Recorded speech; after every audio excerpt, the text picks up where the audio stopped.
Lanjutan film Kartini episode 1 dan ini episode 2 akhir. Bagi kalian yang belum nonton episode ke-1-nya, kalian bisa klik I pada layar kanan atas, atau kalian bisa cek link di komentar yang aku kasih pin.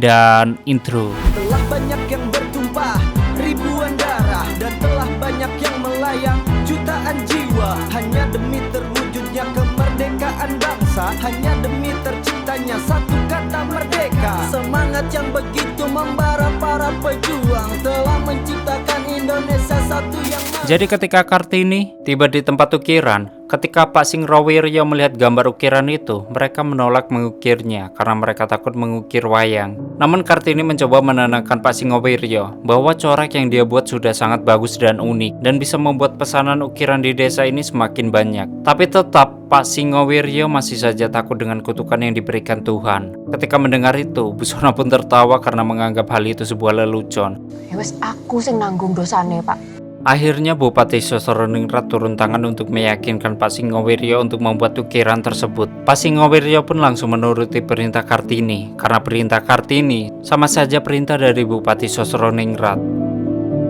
Kini Pak Singowiryo beserta rombongannya mulai membuat ukiran-ukiran itu. Madam Nelly, dia juga akan memastikan bahwa karya seninya tiba di Belanda dengan selamat, seperti yang diminta oleh Sosro Kartono. Di sisi lain, Kardina meminta Pak Singowiryo untuk membuat kembali gambar wayang, namun tidak serupa. Kemudian Kartini dan Rokmini memperlihatkan hasil ukirannya kepada orang yang akan membawa ke Belanda. Ketika di perjalanan, mereka diberhentikan oleh 3 orang anak yang mengaku anak dari pengrajin ukiran tersebut. Mana aku?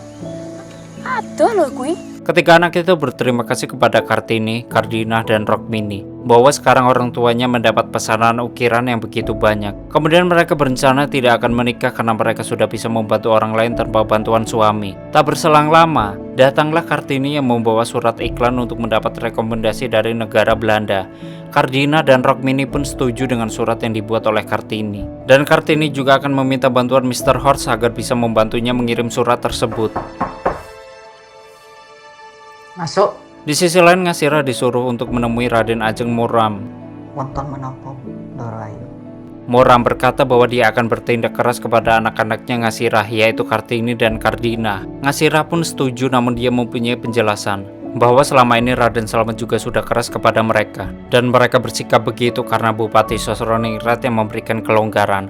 Intinya, Ngasirah juga ingin melindungi dan memberi yang terbaik buat anak-anaknya. Ngasirah juga menyuruh Muram untuk bersabar sedikit saja. Setelah itu Kartini, Kardina, dan Rokmini akan melakukan sesi foto bersama.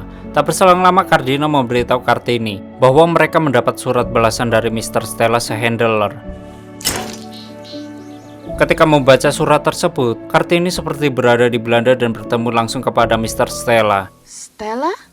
Isi surat itu yaitu Stella menjelaskan bahwa perempuan dan laki-laki memiliki hak yang sama. Tapi menurut Kartini, di negaranya wanita dirantai dengan keterbatasan dan tidak diberikan kesempatan yang sama untuk mencari pendidikan modern di negara Belanda. Bahkan, Kartini juga menganggap dirinya adalah tahanan. Stella pun sudah membaca tentang situasi seperti ini dan mereka menerima ini sebagai takdirnya. Stella juga berkata bahwa Kartini sudah mengubah pandangannya dari yang sebelumnya. Kartini ingin sekali suatu saat bisa mengatakan bahwa kamu wanita Jawa yang memiliki hak yang sama seperti di negara Belanda.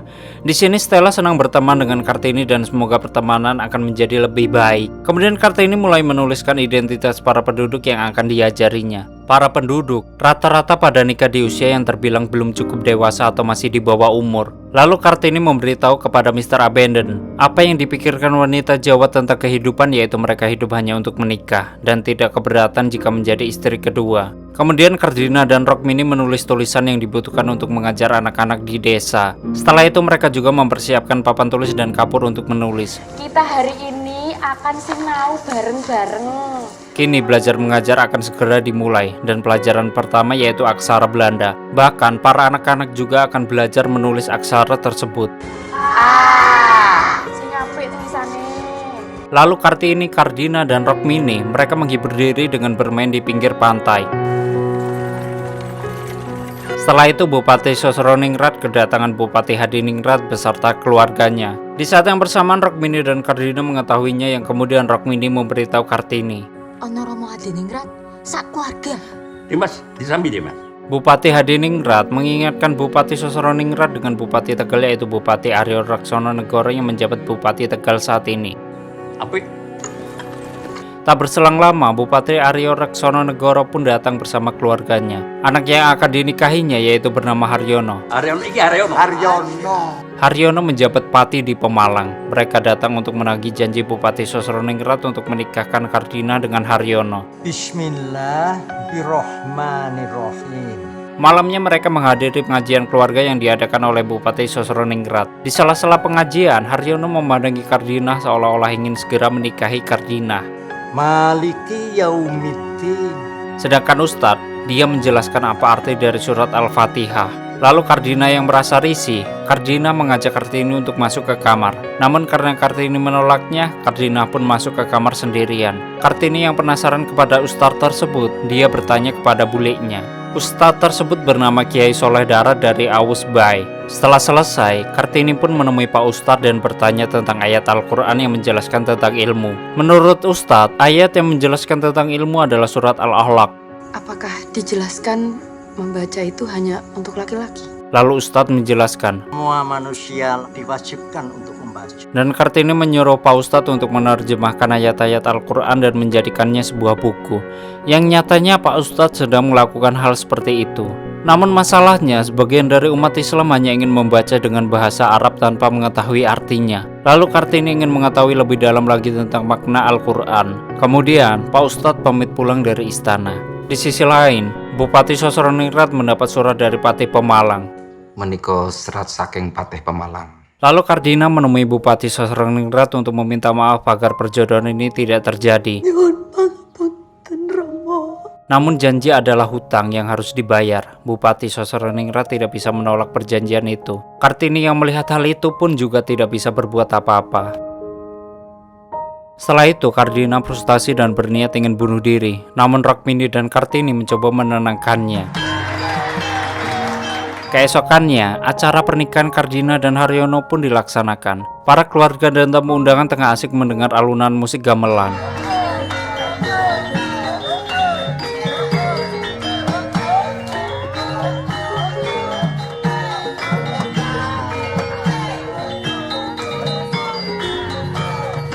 Tak berselang lama, Rokmini pergi dari tempat tersebut dan dikejar oleh Kartini. Rokmini merasa merana karena apa yang mereka rencanakan kini berubah. Tapi untungnya Kartini mencoba menenangkannya. Rokmini berjanji pada dirinya. Kamu saksiku, aku akan nikah, bakal aku nikah.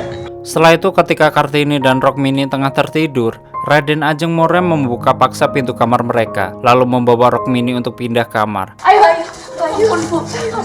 Kartini yang tidak rela, dia tidak bisa berbuat apa-apa karena Raden Ajeng Morem lebih berkuasa. Bahkan Morem juga menyuruh Ngasira untuk membereskan pakaian milik Rokmini. Kuncinya. Raja. Kartini yang sekarang sendirian, Kartini menulis sebuah surat untuk Stella. Bahwa saya terbang ke negerimu, Stella. Pagi harinya Bupati Sosroningrat kedatangan tamu yang bernama Mr. Van Kol beserta istrinya. Mereka sudah 10 tahun tidak bertemu, dan Van Kol masih menjadi asisten residen di Jepara. Lalu istri Van Kol memberitahu maksud kedatangannya untuk menyampaikan pesan dari Stella untuk anaknya, bahwa Kartini dan Rokmini ingin pergi ke Belanda, dan Van Kol akan mengurus semua biaya setelah perjalanan bisnisnya di Jawa, dan membawa barang-barang milik Kartini dan Rokmini. Namun menurut Bupati Sosroningrat, saya tentu saja akan banyak dicibir oleh para bupati-bupati. Dan tidak itu saja, saya akan kehilangan putri-putri saya Munir Van Kol. Lalu Mr. Van Kol mencoba memberitahu Bupati Sosroningrat bahwa setelah anak-anaknya pulang dari Belanda dengan bekal pengetahuan, maka mereka bisa mengubah dunianya. Sebelum pulang, istri Van Kol sempat berkata bahwa dia akan melakukan yang terbaik untuk Kartini di Belanda. Setelah itu Rokmini menemui Raden Ajeng Morem bahwa Rokmini tidak mau menikah dan dia ingin sekolah seperti Kartini. Bima ingin sekolah seperti Bayu Kartini. Namun Morem menolaknya karena dia dulu juga seperti itu. dinikahi oleh orang yang tidak ia cintai demi menjaga martabat keluarga, sehingga Moram bersikap seperti itu. Di sisi lain, Kartini mengajukan beasiswa untuk sekolah di Belanda, namun sebelum mengirimnya, Kartini harus meminta persetujuan dari ayahnya yaitu Bupati Sosroningrat, dan akhirnya dia menyetujui permintaan Kartini dan juga memberikan restu. Kartini pun langsung menyembah bapaknya dan mengucapkan terima kasih. Raden Ajeng Moram yang mendengar hal itu, dia merasa tidak rela Kartini mendapat restu dari Bupati Sosroningrat. Namun setelah itu Bupati Sosroningrat mendapat protes dari berbagai bupati karena menyalahi adat yang semestinya. Anak wedok sekolah dhuwur, tundone nang kok kepengen dadi bupati. Ana anak blandong dadi ratu. Iki bubrah. Tapi Bupati Sosro juga mempunyai alasan kenapa dia menyetujuinya, dan keputusan itu tidak bisa diganggu gugat. Kemudian setelah itu, ketika Moram mencari Bupati Sosro, Moram menemukan Bupati Sosro tergeletak di tempat tidurnya. Lalu Moram menyuruh Ngasira untuk memanggil Pak Katmo agar bisa menghubungi dokter. Setelah diperiksa oleh dokter, Bupati Sosroningrat mengalami kecapean dan stres. Kartini pun juga sangat mencemaskan ayahnya itu. Sedangkan Rokmini, dia harus ikut dengan Raden Ajeng Moram.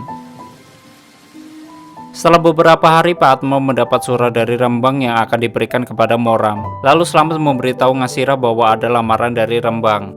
Apa yang harus saya syukuri? Sedangkan Kartini yang tidak menyukai lamaran tersebut karena orang itu sudah mempunyai 3 istri.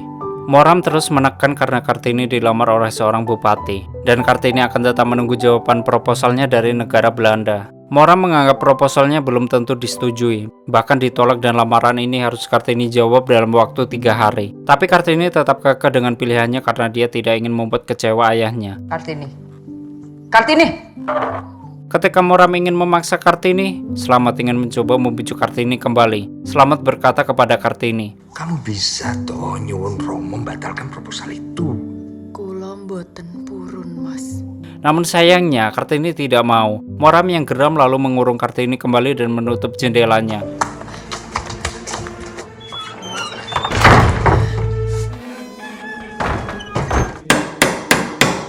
Ngasira yang mengetahui hal itu merasa hatinya seperti ditusuk-tusuk tapi tidak berdarah. Pak Atmo, titip rumah. Saya harus ke Pati untuk mengambil obat. Di waktu Moram pergi, Ngasira membuka jendela kamar Kartini lalu mengajaknya pergi ke suatu tempat.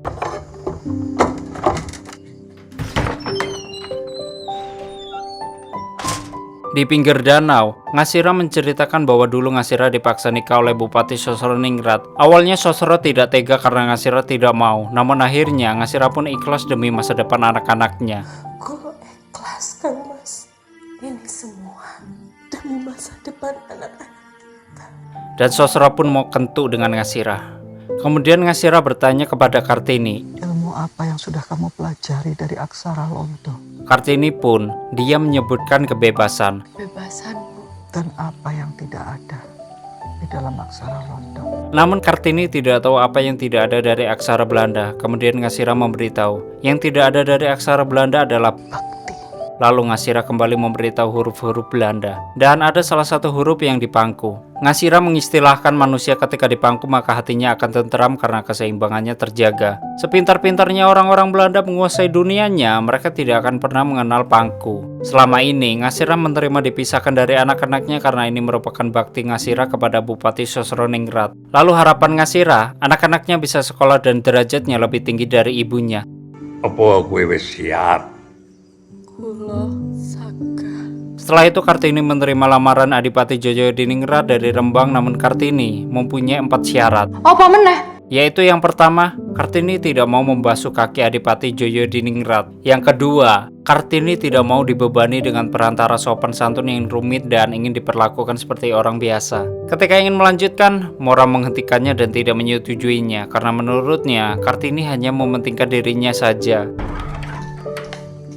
Lastri? Namun seketika Sulastri datang dan membenarkan perkataan Kartini. Aduh, Sulastri memberitahu, suami saya menikah lagi, Bu. Mas Cokro lebih mencintai istri mudanya yang lebih pintar dan lebih terpelajar. Kemudian Sulastri menyuruh Kartini untuk mengejar cita-citanya dan Sulastri mendukungnya. Syarat yang ketiga, Kartini mengharuskan calon suaminya untuk membantunya mendirikan sekolah untuk perempuan dan orang miskin. Wes. Mung kuwi wae. Yang keempat, Saya ingin Yungasirah tidak lagi tinggal di rumah belakang. melainkan tinggal di rumah depan, dan Kartini ingin semua putra dan putri Sosroningrat memanggil Ngasira dengan sebutan Mas Ajeng. Bupati Sosroningrat pun menyetujui persyaratan yang diberikan oleh Kartini. Namun Slamet menghentikannya karena dialah yang akan menulis syarat-syarat tersebut. Dan menurut Slamet ini adalah baktinya sebagai seorang kakak untuk melindungi adik-adiknya.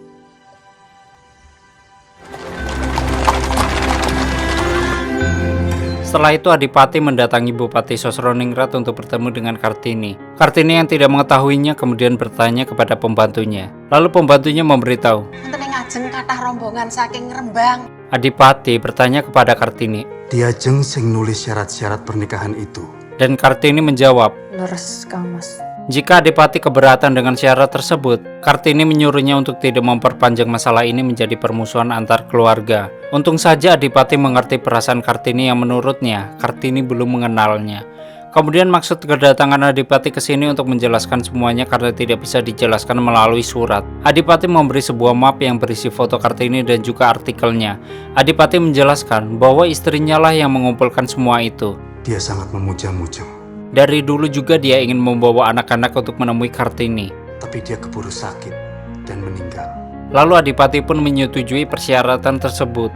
Aku ikhlas menerima syarat-syaratmu. Dan ikut mengawal cita-cita yang diinginkan Kartini. Piye, Diajeng.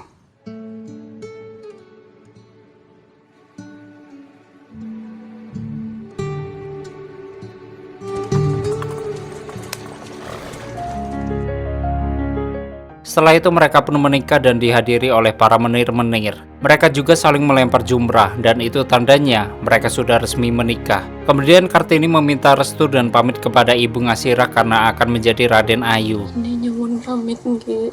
Ini mau dadi Raden Ayu. Lalu mereka semua berfoto bersama. Setelah 3 hari menikah, beasiswa Kartini disetujui. Beasiswa tersebut kemudian diteruskan kepada Haji Agus Salim dari Sumatera. Bahkan ketika beasiswa dicabut, Kartini berhasil mendirikan sekolah perempuan di Rembang atas dukungan suaminya. Surat-surat kepada teman-temannya di Belanda telah diterbitkan sebagai buku dan terus menjadi inspirasi bagi Indonesia sampai hari ini. Dan tamat. Teriak bocah dalam lagu, pemerintah angkat dagu. Oke, seperti itulah story film Kartini. Dan maaf bila tadi salah dalam pengucapan nama-nama. Soalnya susah anjir nama-nama orang zaman dulu, heran. Sedikit pembahasan bahwa film Kartini adalah perjuangan emosional dari sosok Kartini yang harus melawan tradisi dan bahkan menentang keluarganya sendiri untuk memperjuangkan kesetaraan hak untuk semua orang di Indonesia, terutama wanita. Terus terang ketika melihat full movie Kartini besutan Hanung Bramantyo ini, gua memiliki ekspektasi lebih tentang sosok Ngasirah, yaitu Ibunda Kartini.